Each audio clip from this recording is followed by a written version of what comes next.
Back with me to discuss The Exiles are film historians and the founders of Milestone Films, Dennis Doros and Amy Heller.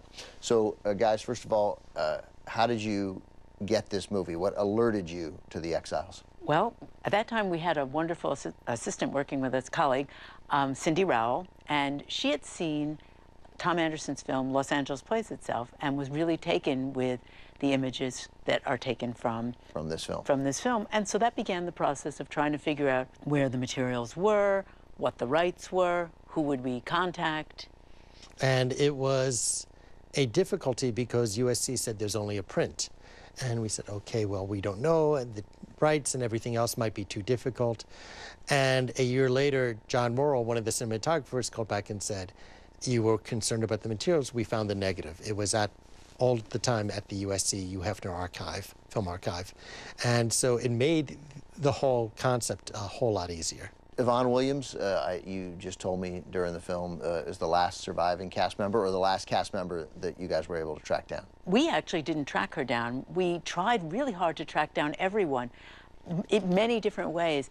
The person who found Yvonne Williams is a wonderful artist, and one of two really wonderful artists who've been inspired by this film, a Native American artist named Doug Miles. He is from the St. Carlos Reservation, so he was able to find her and was able to put us in touch with her. And it was a real shock for her, because this is something she did when she was a very young woman and then heard nothing about it for decades. And she was quite ambivalent at first that the film was going to be out and that her kids would see it, because it was a very painful part of her life. The things she talks about, the overdubbing about her situation was very difficult. She was married to the actor who played Cliff.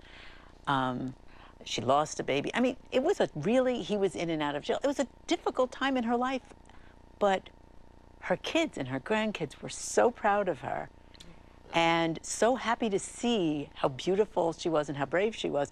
It really eventually became something that she felt good about. But when you bring films out of the blue, that's something you always have to be really conscious about, and we really do try to reach out and let people know this is going to happen, because otherwise it can be kind of great, bad, you never know.